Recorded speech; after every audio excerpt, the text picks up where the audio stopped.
is CGTN, China Global Television Network.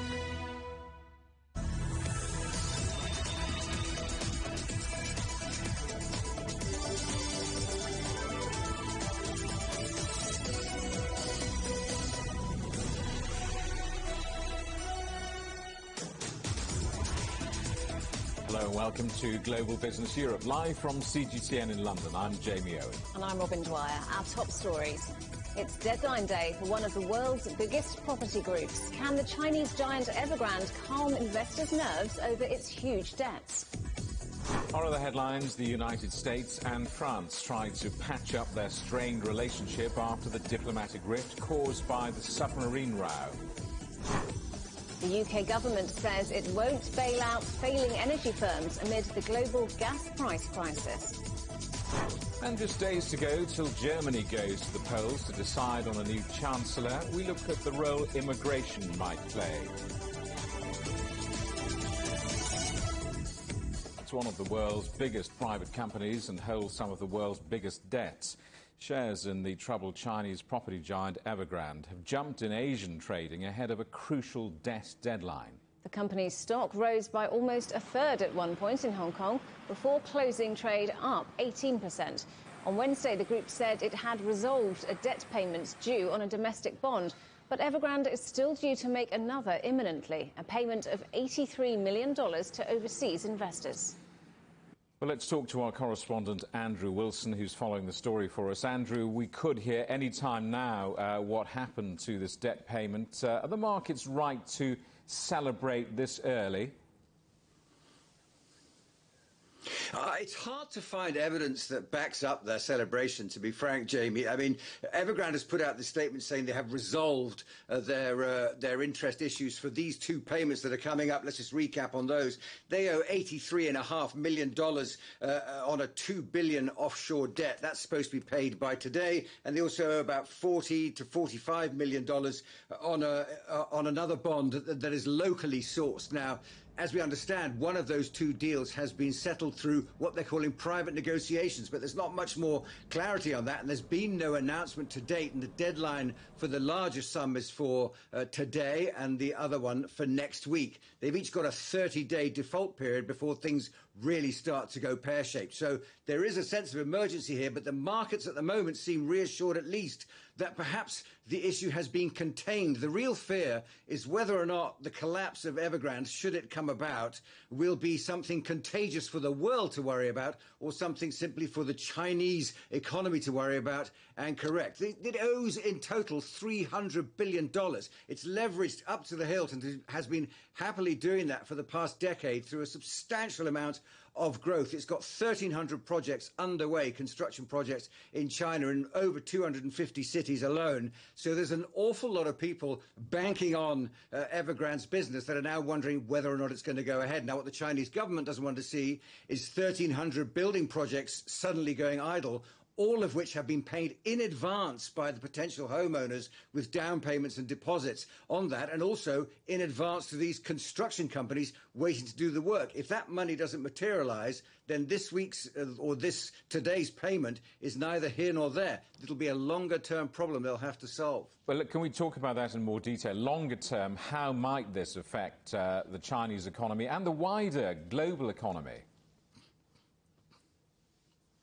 Well, I think it's a matter of record now that Beijing has grown impatient with the growth of some of its companies. It's clamped down on Alibaba and Didi and the tech companies because of their superstar growth, if you like, and now it's turning its attention to the property companies and a company like Evergrande, which has leveraged itself to such an extent that it owes $300 billion, and Beijing has said that's too much. You can't stay liquid on that kind of debt. You've got to cut it down. So now it's struggling to stay liquid. Now, the first reaction would be a sort of similar repeat to what happened in 2008 with the Federal Reserve in the United States bailing out Lehman Brothers, where the banks got a reputation in New York for being able to do what they wanted because in the end they had the safety net of the Federal Reserve to bail them out. Now, thus far, Beijing's making noise to suggest it's not in the business of bailing out these companies. They'll have to look for other alternatives, and the regulator is sticking to its guns. Now, the People's Bank of China has put in something like $150 million into the economy today, but that's nothing like what would be needed to support a company like Evergrande. More likely, the Chinese are looking at a way of breaking up Evergrande, putting the responsibility to a series of smaller companies and somehow letting it float into the economy. The problem is that if this is how big Evergrande has got by leveraging not only investment from within China, but from outside as well, how many other large companies in China have been built basically on debt paid for by foreign investors as well as domestic investors? And if so, what dominoes are waiting to fall should this become unsustainable? Because the fact remains now that post-pandemic, the world economy is slowing down, and China is part of that and hasn't experienced that before. So it's a new phase in terms of how the government can relate to private business building up and endangering its own economy. That's same relationship that bothers governments in the West, which is business versus sustaining the economy by government. Andrew, if there are further developments on this in the next hour, we might come back to you. But for the moment, thank you very much indeed. Andrew Wilson there for us. The US Federal Reserve has kept benchmark interest rates anchored near zero, but policymakers expect a rate hike as soon as next year. Our correspondent Owen Fairclough reports from Washington. After months of nursing the US economy through the COVID-19 pandemic with ultra-low interest rates, the US Federal Reserve, the central bank, has given its strongest signal yet that despite keeping interest rates on hold this time, it may finally be ready to raise them, possibly at the end of this year, but likely early next year as well. The US economy had been going in the right direction for the Fed until jobs figures from August fell massively short of expectations. And the Fed says that the US economy is still 5.3 million jobs short of where it was pre-pandemic. There's also been an inflation spike, with inflation running double the Fed's target of around 2%, what it thinks is good for sustainable economic growth. But even if that inflation spike is behind the US economy, according to the Fed, there's always a but. Here's Chair Jerome Powell. As the reopening continues, bottlenecks, hiring difficulties, and other constraints could again prove to be greater and longer lasting than anticipated, posing upside risks to inflation. So if the Fed is signposting that it's ready to raise interest rates, it's also signposting that it's ready to wean the US economy off massive financial support to guide the economy through this crisis, spending $120 billion a month to help keep interest rates down so that homeowners can buy houses and remortgage. And that tapering, as it's known, that's likely to take around 8 months and is expected to start taking place maybe next year if our economic conditions are right. But there's another huge problem looming for the Federal Reserve, and that's the prospect of the US government running out of money to function and closing down. There's not an awful lot the Fed can do about this. It's up to Congress and specifically lawmakers to decide whether to raise the debt limit or extend the deadline even further and kick the can down the road. But the Fed is ultimately the lender of last resort, and in the event that the US failed to meet its debts because it's hit its debt limit, would have to manage a massive default that would send shockwaves through the global economy. But again, there's little the Fed can do about this apart from plan to potentially clean up the mess. Owen Fairclough, CGTN, Washington. So how are the global markets reacting to this? Let's talk to Craig Erlam, who's Senior Market Analyst at Oanda. Thanks so much indeed for joining us today, Craig. So let's start in the United States, where the Fed says it's not stopping its stimulus program yet, but a rate rise might come sooner than expected. So how's that being received? It's been received quite well. The reason, quite simply, is because something the Fed's been doing for a number of years now, which it's got extremely good at, and that is it's communicated its desire to do this well in advance. We've had lots of commentary now for a number of months that's alluded to the fact that the Fed wants to taper their asset purchases later this year and then later next year start raising interest rates. And that's effectively what the Fed has said overnight. So while some could argue that it's a little soon, or that the uncertainty of the next few months means that they should potentially hold off a little, one thing you can't argue is that this has been extremely well communicated. The markets have been well aware that this is coming, and the announcement last night really just falls in line with everything else we've been hearing. We are seeing high inflation, though, in the United States, and a similar rise in inflation here in the UK. So what's behind it, and how worried should we be?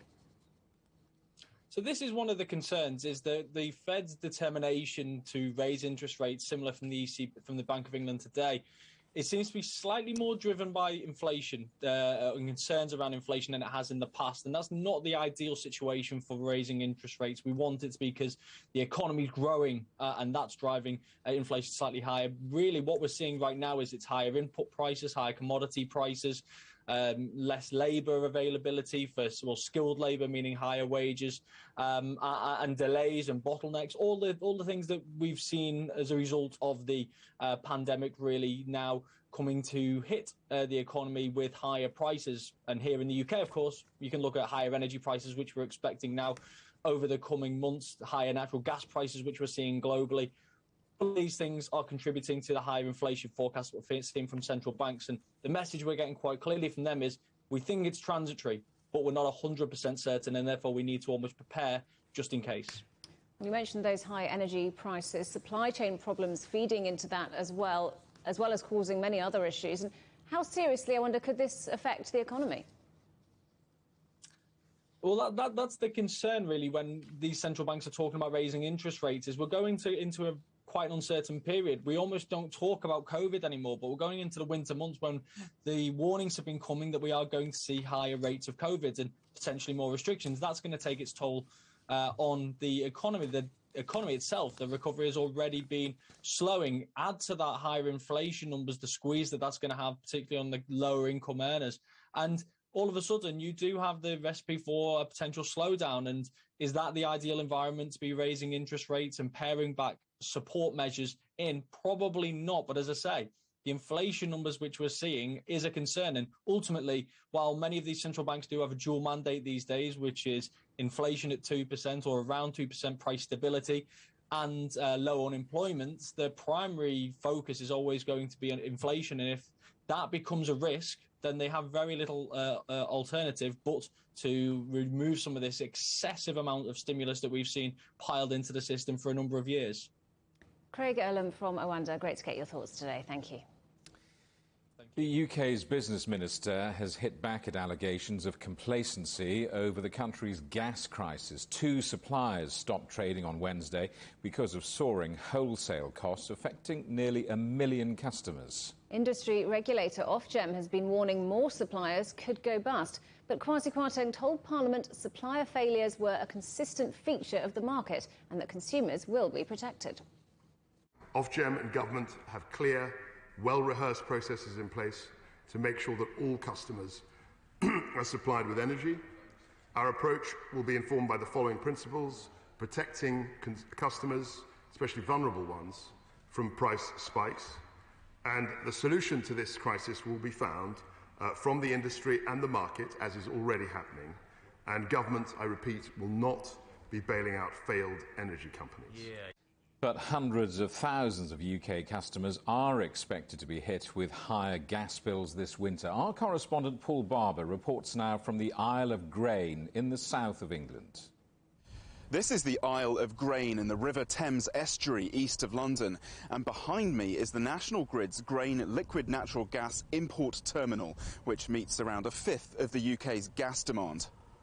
Massive cargo ships have been bringing in imports of gas here in recent days, but it will do little to end the supply crisis that has seen 7 energy companies go under since last month after wholesale gas prices rose 6-fold, rises that firms can't pass on to consumers due to the current price caps.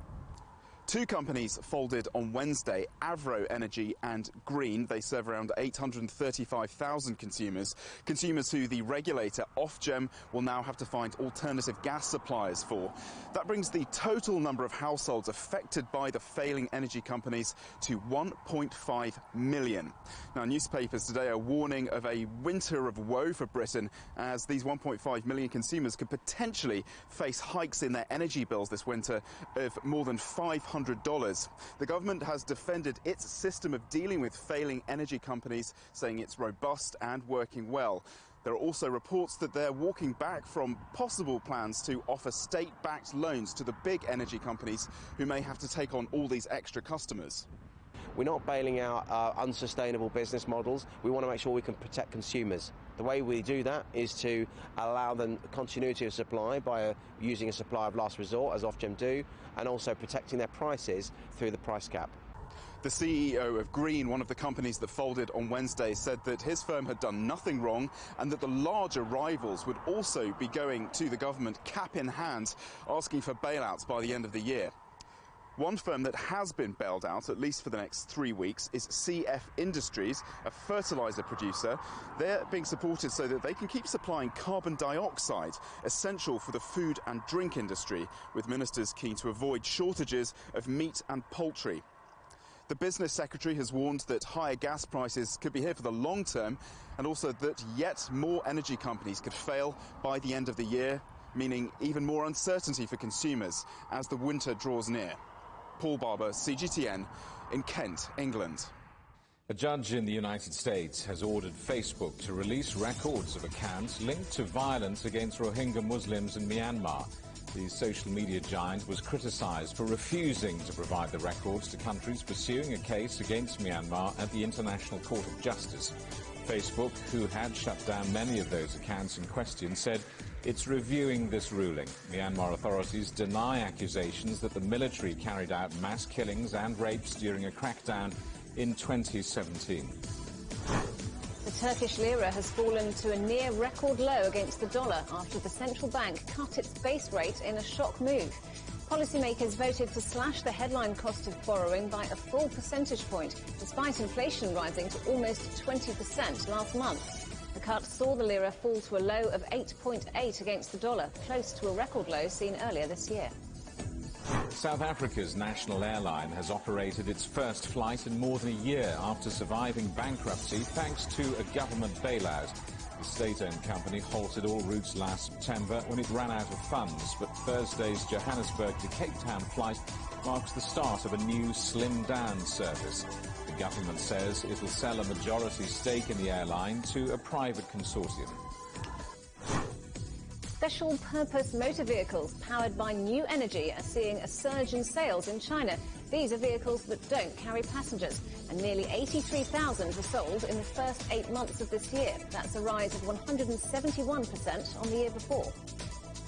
Cristiano Ronaldo has overtaken Lionel Messi to claim #1 spot on Forbes' list of the highest-earning footballers. Ronaldo, who rejoined Manchester United last month, is set to make a reported $125 million this year, with $50 million of that coming from commercial endorsements. Messi drops to second on $110 million. You're watching CGTN. Still ahead.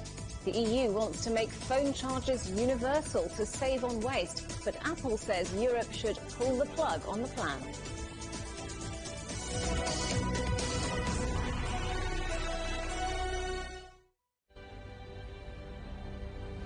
The EU's digital COVID certificate, which offers the promise of unlocking hassle-free travel around Europe this summer.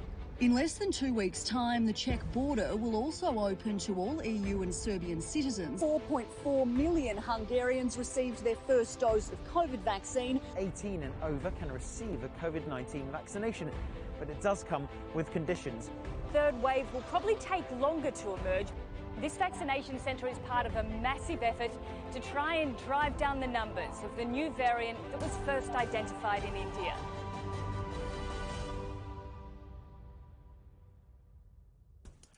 On the agenda with me, Stephen Cole, we look up into space. We look down into data. We look at debt. We look at politics. We look at opioids, climate change. We look at all the issues that really matter around the world. But you matter too. We want to tell the stories you want to see and hear about. Make it your agenda.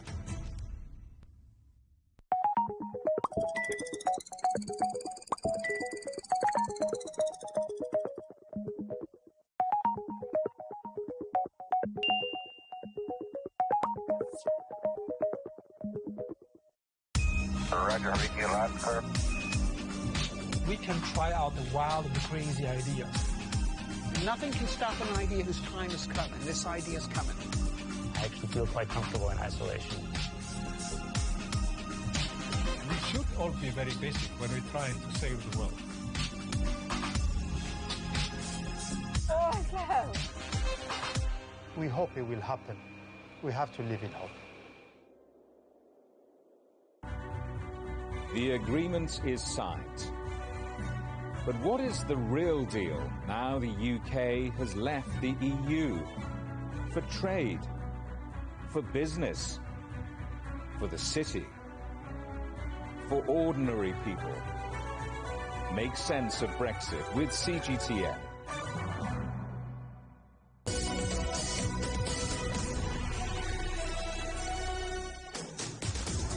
Welcome back to Global Business Europe.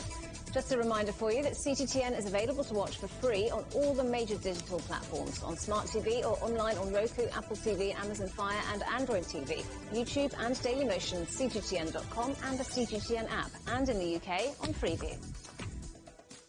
World leaders are continuing to address the United Nations General Assembly in New York, with many events also taking place on the sidelines. Leaders are hoping to come together to tackle some of the most pressing crises in the world.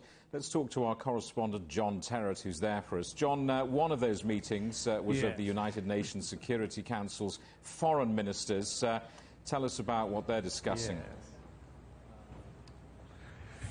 Well, actually, it's even gone beyond that. We had a meeting of the Security Council this morning here, very early session, and they were talking about the banner headline issue of climate change and conflict. And the Secretary General, Antonio Guterres, called for bold action on climate change or risk security, he said, all over the world. And the SG has given some very somber, rather frightening speeches, actually, at the General Assembly so far, particularly on Tuesday, in those opening moments where he talked about the world being at a tipping point and on the edge of an abyss. And I know that he does link the issue of climate change with conflict around the world. And what he's talking about is drought and extreme flooding, damaging crops, leading to wars between people. And I think Africa is the particular focus of his remarks there. Now, China and Russia were not a part of this meeting on Thursday morning. They think it's a very important issue, both of them, but separately. They think they're very important issues, not together. Antony Blinken, the U.S. Secretary of State, did attend. He said the time has come to stop asking the question, is the Security Council the place to have debates about food and climate security? And he said, yes, it is, and it should use its unique powers in order to make sure that issues like climate and food security are addressed. One issue, as we're now you're in Europe and we're broadcasting to Europe at this time of day, I think we are hearing here that Blinken might have a meeting with his French counterpart later today, face-to-face, something which I'm led to believe has not yet happened. This would follow the call from President Macron and President Biden last evening for us here in New York, when they reinstated the ambassador of France to Washington, D.C., and also issued a joint statement. Now, the Permanent Five of the Security Council met within the last 24 hours or so. In fact, it was late last night to discuss Afghanistan and the Taliban. So too did foreign ministers from the G20, who are heading to their meeting quite soon in Rome. Both the P5 and the G20 looking for positions on Afghanistan and its new leadership, the Taliban. And there is one other thing, Jamie, you know it's moving all the time here. We now are moving to the afternoon session, which will be, that is to say, the debate continues in the hall. But around that, there are other things going on. And this afternoon, it's the UN Food Systems Summit with lofty ambitions, school meals for all, zero food waste, and agricultural innovation mission for climate, how to grow crops and distribute them with severe drought and severe flooding. And one note of interest for China, Chu Dongye, who is the Director General of the UN Food and Agricultural Organization, he's the first Chinese person to hold that position. He was appointed in August 2019. He will be in attendance. So that's beginning to get underway here now this afternoon. And now you are up to date, Jay. John Terrett in New York. Thank you very much. The World Health Organization says Afghanistan is facing an imminent humanitarian collapse. Its Director General gave that dire warning after returning from a visit there to assess conditions under the new Taliban leadership. Foreign aid has dried up since the group's takeover, and poverty, hunger and disease are spiraling. Over the past 20 years, significant health gains have been made in Afghanistan in reducing maternal and child mortality, moving toward polio eradication, and more. Those gains are now at severe risk, with the country's health system on the brink of collapse. There has been a surge in cases of measles and diarrhea. Almost 50% of children are at risk of malnutrition. The resurgence of polio is a major risk, and 2.1 million doses of COVID-19 vaccine remain unused. The diplomatic crisis over the new security pact between Australia, the United States and the UK shows that the European Union can no longer count on America to guarantee its protection. That was the message from French Finance Minister Bruno Le Maire a day after the US President spoke to his French counterpart and conceded there had been missteps. Meanwhile, France's Foreign Minister has discussed the crisis with US Secretary of State Antony Blinken on the sidelines of the UN gathering. Let's talk now to our correspondent Ross Cullen in Paris. So, Ross, French ministers aren't hiding their feelings about this, are they?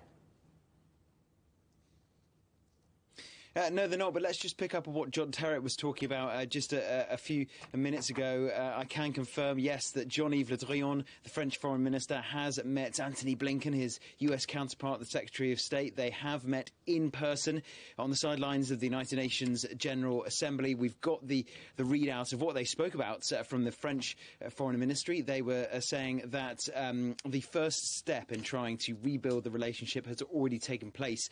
That was when their bosses met for a telephone conversation, Joe Biden and Emmanuel Macron speaking yesterday.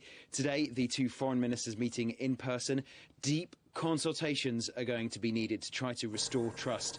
France really feels betrayed by Australia in signing up to and then cancelling the submarine contract, and also betrayed by the United States. France feels that the US and the UK went behind its back in renegotiating a different submarine deal with Australia.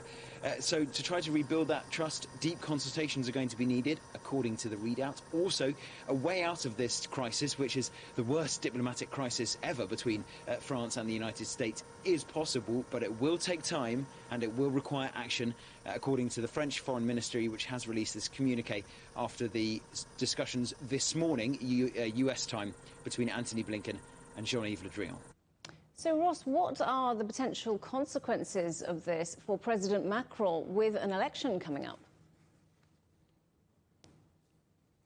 Yeah, an election coming up that is going to be focused on domestic policy and foreign policy as well. The chaos over Afghanistan, that chaotic withdrawal of troops and civilians in August, what's going on at the moment with this diplomatic crisis. He's also got a lot on his plate when it comes to the Sahel and France's military operations in West Africa, the ongoing fight against terrorism as well. So a lot on his plate when it comes to foreign policy. This is dominating discussions at the moment. Jean-Luc Mélenchon, who's the far-left candidate for the presidency, he says that Emmanuel Macron just conceded unconditionally to the US point of view in agreeing to this phone call and seeming to give ground on Wednesday by agreeing for the French ambassador to the United States to return to the US. He was recalled, Robin, last Friday along with his colleague in Canberra for urgent talks back here in Paris as this diplomatic crisis was unfolding. But when it comes to the presidential election in April next year, when January next year, France is taking over the presidency of the European Union.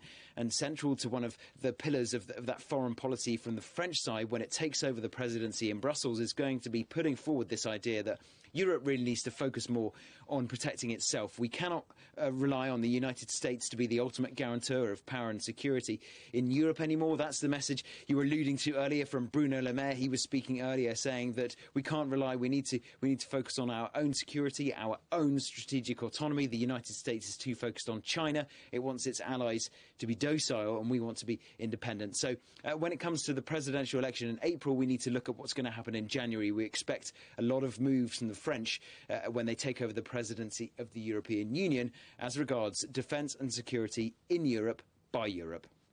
Ross Cullen, thanks very much indeed.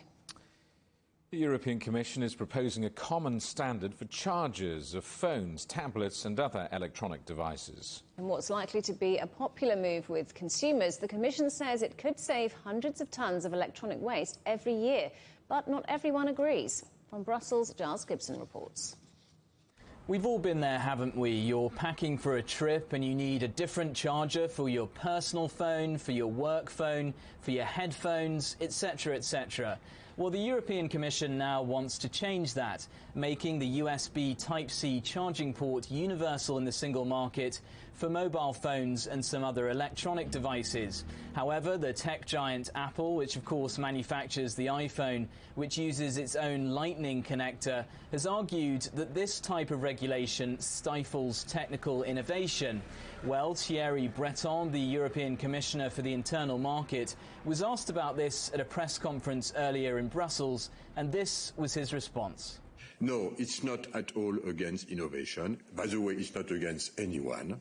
It is just like everything we do, and like everything I do as a commissioner and everything we do in Commission, it's for the consumers and for the European consumers. It is not against anyone. Now, the European Commission has been working on this issue for more than a decade now. Back in 2009, it made an agreement with major manufacturers that reduced the number of chargers that were available on the market. However, this final push for a universal charger could take a couple of years to make its way through the European Parliament and to become national law in EU member states. Giles Gibson, CGTN, Brussels. European businesses in China are calling for more opportunities to explore the domestic market, particularly in green initiatives. The Shanghai-based EU Chamber of Commerce says most European companies performed well in China over the last year, despite the pandemic and rising geopolitical tension. However, the group suggests China should open up its economy further if its green development ambitions are to reach their full potential. This diversity which fuels innovation.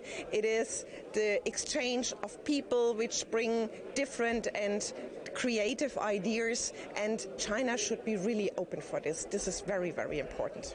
I think especially in this area of environment protection and decarbonization, this is a huge potential to cooperate. European companies are those which stand for environment protection standards, very high standards, and all the European companies here are following this and are very strict in the implementation. Then European companies are very good at the technology, which helps to achieve this goal of being carbon neutral by 2060. We really have to work together here in this area. China says it opposes Taiwan joining the Comprehensive and Progressive Agreement for Trans-Pacific Partnership, or CPTPP. Taiwan applied to join on Wednesday, just days after Beijing said it wanted to become a member. Signed by 11 Asia-Pacific countries in 2018, it's the region's biggest free trade pact. The unanimous approval of all 11 existing members is needed for new ones to join. There's only one China in the world, and Taiwan is an inalienable part of China's territory.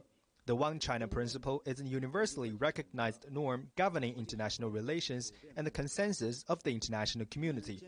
China firmly opposes all official interactions with Taiwan and firmly rejects Taiwan's accession to any agreement or organization of official nature. You're watching CGTN. Still ahead, immigration, abortion, marriage. Conservative leaders gather in Hungary to discuss policies that put them at odds with the EU.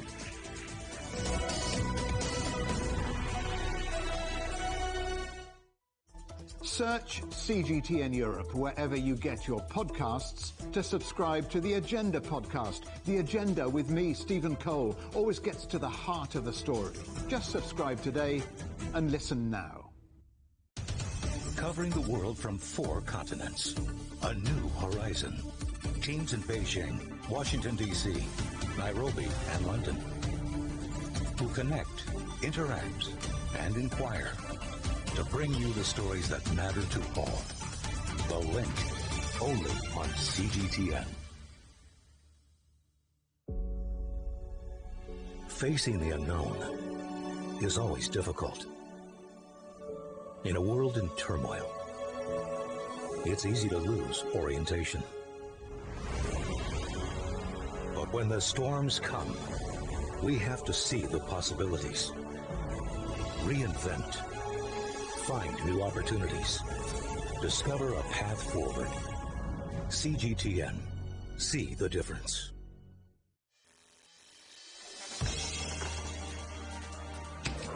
The world has changed under the pressure of the pandemic.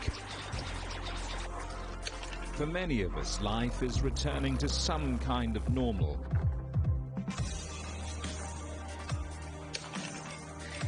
As we're adapting to changes in all of our lives, let Global Business Europe be your guide to the new normal. Join us weekdays on CGTN.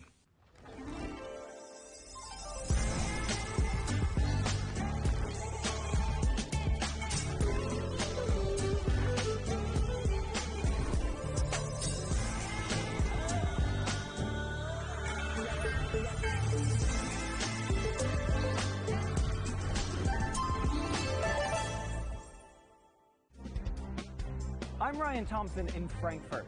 With elections on the horizon, Europe's largest economy is preparing for a shakeup.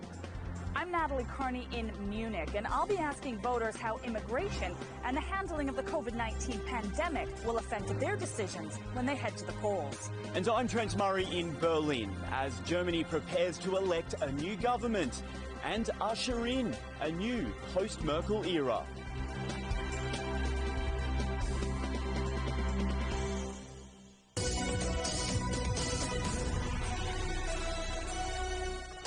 Hello, welcome back to Global Business Europe with Jamie Owen and Robin Dwyer. Our top stories.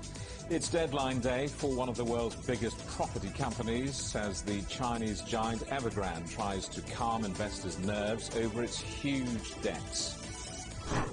The United States and France try to patch up their strained relationship after the diplomatic rift caused by the new submarine row. And the UK government says it will not bail out failing energy companies amid the global gas price crisis.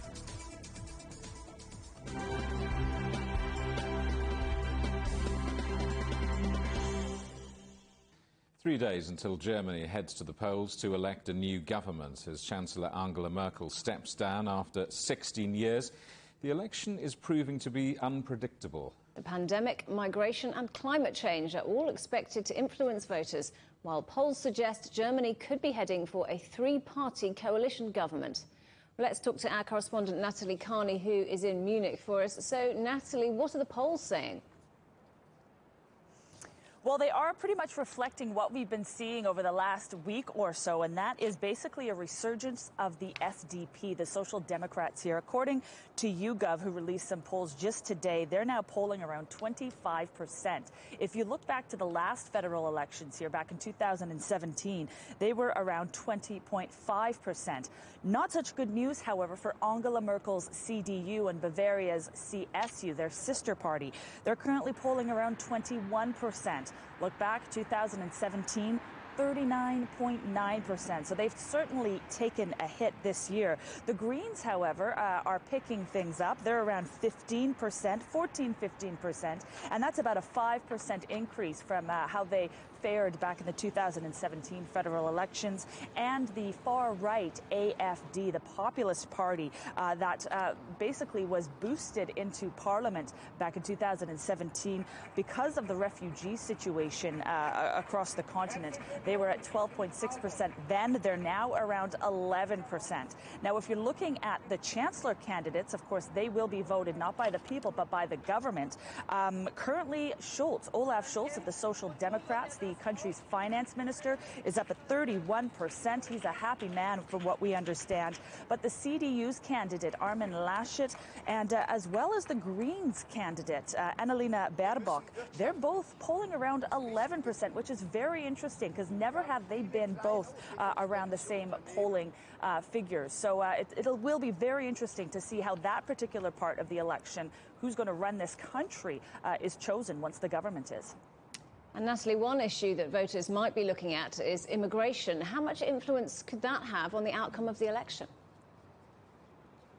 Well, yes, as I mentioned, back in 2017, it played a pretty significant role. This year, not as much. We don't have sort of the refugee crisis, people knocking on the borders, the door of European borders. However, there is, of course, the situation in Afghanistan. Back in 2015-16, Merkel, of course, welcomed 1 million refugees into Germany.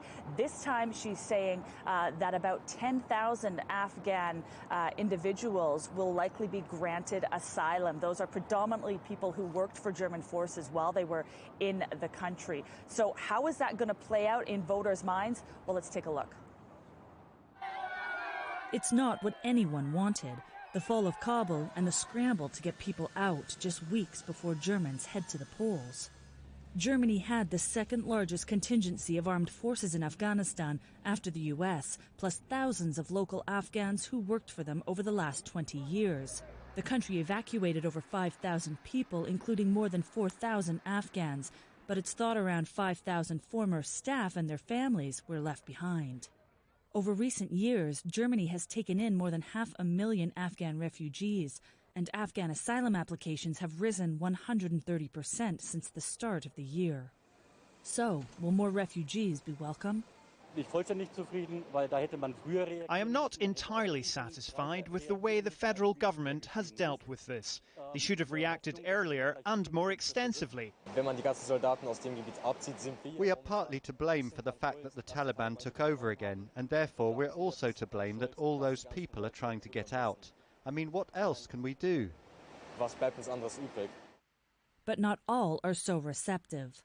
And that's playing well for Germany's far-right party, Alternative for Deutschland. Bernhard Zibniak is a member of the AfD and a member of the European Parliament. His party supports the recognition of the interim Taliban government, something the German government has so far refused to do. He's also angered by Angela Merkel's readiness to grant asylum to some 10,000 Afghan refugees. There will be not 10,000, it will be in the end 100,000. Because if you see what does it mean to bring the families together. Before, we had a family means me, my wife, my kids. Nowadays, the new explanation in European concerning families will be even the father, the mother. If I have a brother, his wife, his kids, and you pick up one and you get 30, 40. With troops no longer on the ground in Afghanistan, Germany's current government is hoping money will stabilize the volatility that causes people to flee. Armin Laschet of the Christian Democrats has defended his party's immigration plan, while the Greens are campaigning for a more open refugee policy. While the Social Democrats' Olaf Scholz believes countries closer to Afghanistan should take more of the burden in hosting refugees. Yet as the Taliban consolidates its rule and an ongoing drought threatens famine, more people fleeing the war-torn country could be on the way. So, yeah, it's still an issue that is talked about around beer gardens here in Germany, particularly in Bavaria, because many of those refugees who entered the country in 2015 streamed through this southern province, or southern state, excuse me, of the country. However, it is certainly not as pressing as it was back then. And I think going back to the polls, that's certainly reflecting for that AfD, who, again, pulled in about 12.6 back in 2017 and are now trembling around 11%. Robin. Natalie Carney in Munich, thank you. Well, Hajo Funke is a political scientist at the Free University of Berlin. I asked him, given coronavirus, the climate crisis and Brexit, were Germans really preoccupied with migration in this year's election? It is interesting. The last election, 2017, migration was a top issue. Today, it's pandemic, it's climate, it's social, it's Kabul, the foreign policy issue. Not anymore migration. The migration thing was quite a success, so it's not on the top agenda in this election campaign. How successful, would you say, has Germany been in integrating refugees? It was very debated, and it created a kind of success of this racist party, AfD, 10%, not more. But it was all in all a big challenge and quite a success. 60% of people asking today to help more than the government did to rescue people of Afghanistan who worked with the army in Germany. Headline writers and journalists like to explain big stories like elections in simple ways, pointing to perhaps one factor or two factors that deliver the result of the election. Is that true in Germany, or are we simply going to see lots of local stories and lots of local influences delivering an election result? Yes, I think so, the latter. There are a lot of local expressions of meanings and issues before the coming election. It's not, one headline and this is it. No, that's big variety of discussions according to the varieties of the political parties and the public itself. So we have different issues: climate issue, social issues, foreign policy issues, and migration issues. All in all, and in various forms and debates, especially TV debates, with a great success in respect of the people who've shown it. Well, you mentioned the TV debates. Does it really matter, or have Germans already made up their mind? No, it's interesting. It's all changing this time, and even we don't know what the result will be 3 days or 4 days before the election, because the old stability with respect to the chancellery of Helmut Kohl, or now Angela Merkel, is over. So the parties are swinging back and forth. Just now the Social Democratic Party with Olaf Scholz has the most support. The CDU is back, is the second largest with 22% or so, and the Greens is still 17 or 18%. So you see, it's a very big variety this time, and we don't know the results just now. And for all the latest on the German election and the race to replace Angela Merkel as the country's chancellor, go to europe.cgtn.com. Central and Eastern European leaders have gathered in Budapest to discuss immigration and traditional family values, something Hungary and its neighbours feel are under attack in Europe.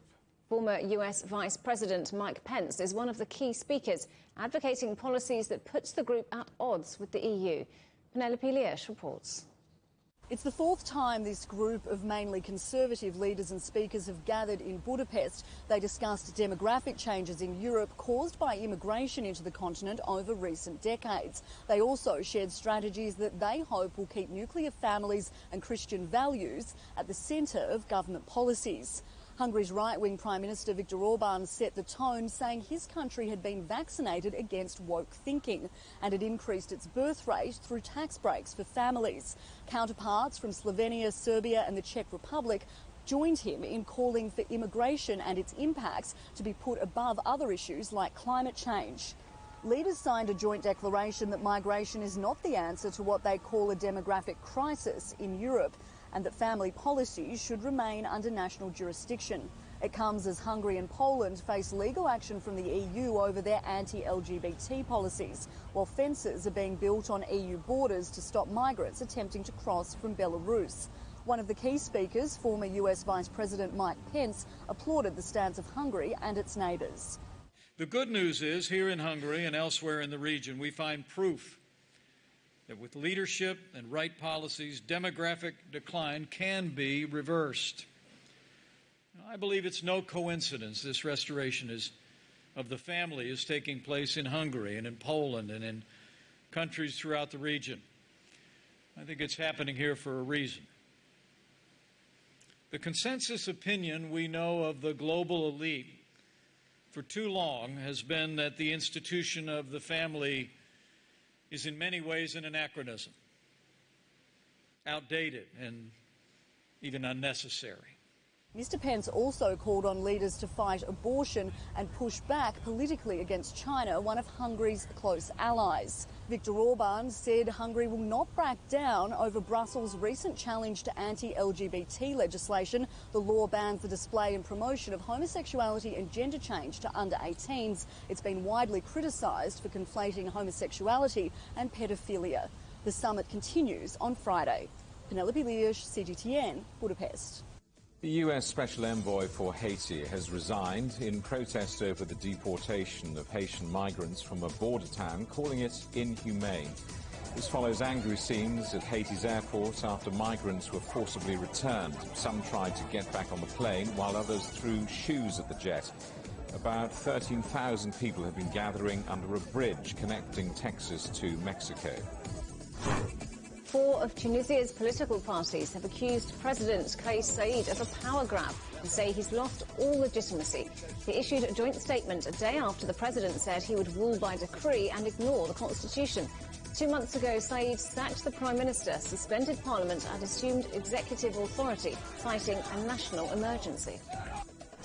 Lawmakers in the Ukraine have passed new legislation to curb the power of oligarchs a day after an assassination attempt on an advisor to the president. Volodymyr Zelensky's aide was targeted by gunmen near Kiev.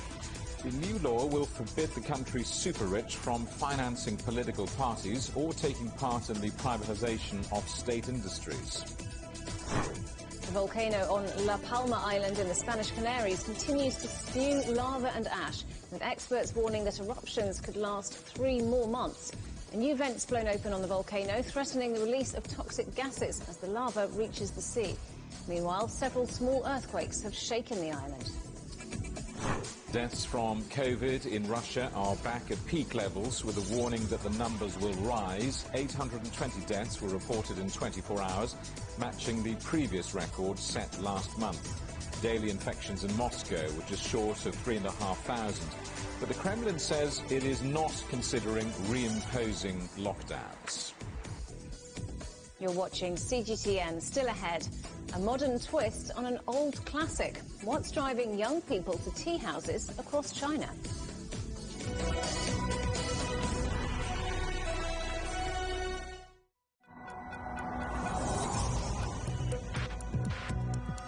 Each day, there are millions of stories. Each one can open new perspectives, new possibilities. Wherever you look, we are there. To see, discover, explore. We put the pieces together to find what really matters to you. All around the world, all around the clock. Our reporters are at home across the globe. From our headquarters in Beijing and production centers in Washington, Nairobi, and London, China Global Television Network.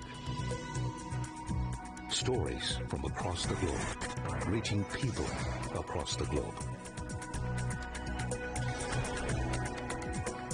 CGTN. See the difference.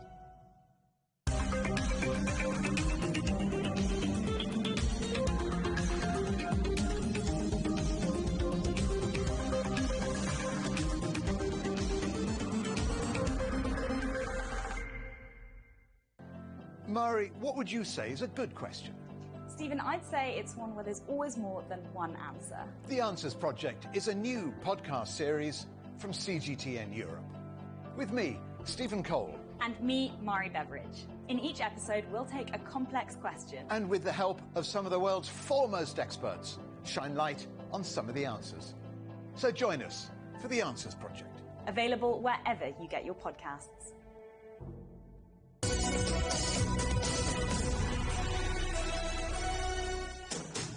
Welcome back to Global Business Europe. Tea houses are one of China's oldest traditions, but a new generation is being won over. Young people are appreciating the perfect cup, and modern tea houses are springing up across the country, offering a fresh take on an old classic. CGTN's Nicole Ng reports. Well, Chengdu may be one of China's mega cities, but you wouldn't guess it from where I'm sitting right now. It's 4 o'clock on a weekday afternoon, and this downtown tea house is just bustling. It's one of countless institutions across the city, serving people who think of tea as a culture and a lifestyle.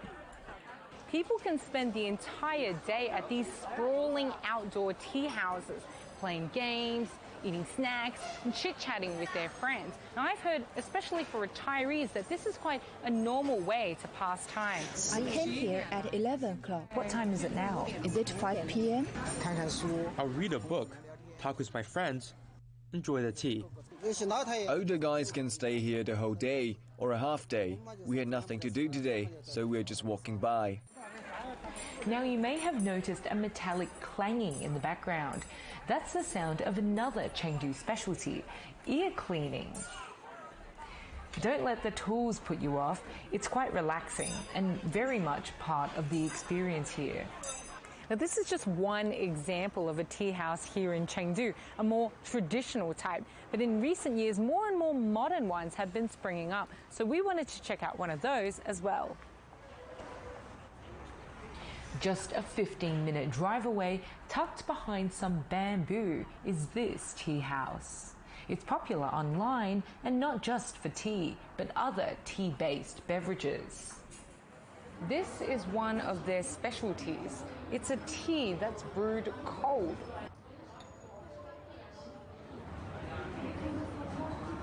It's a lot more subtle, and it's quite refreshing. On the menu, a variety of leaves sourced from around the region, and also milk tea. The atmosphere is noticeably different. No loud chatter, no ear cleaning, that's for sure.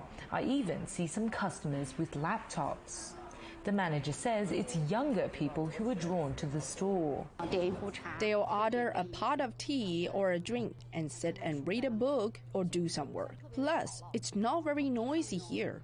It's not like those outdoor dead-style tea houses. It's loud there. Everyone talking, cracking melon seeds. There's also some tea houses more geared towards business people. They might feel it's not very appropriate to work there. So I think it suits them well here.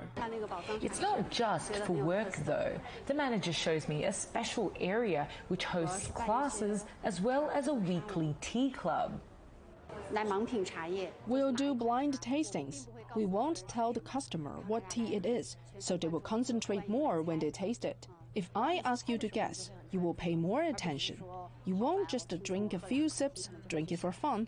You will think about the color, the aroma, the fermentation, where it's from.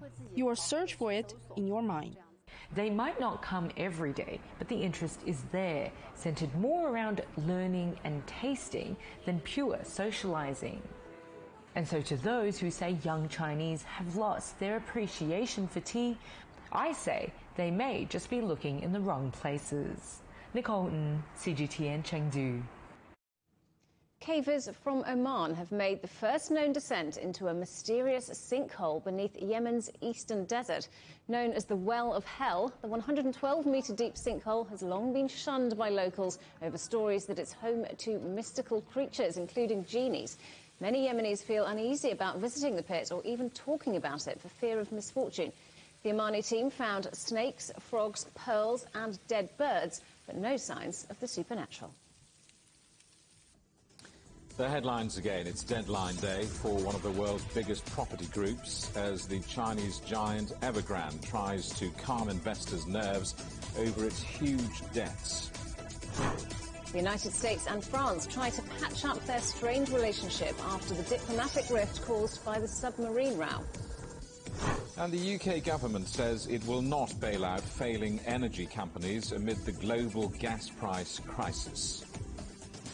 That's it for Global Business Europe. Thanks for watching. More on all of our stories at europe.cgtn.com, and do follow CGTN Europe on Twitter, Facebook and Instagram. We're on smart TV apps, Roku, Apple TV, Amazon Fire and Android TV, YouTube and Dailymotion, CGTN.com and the CGTN app, and in the UK on Freeview.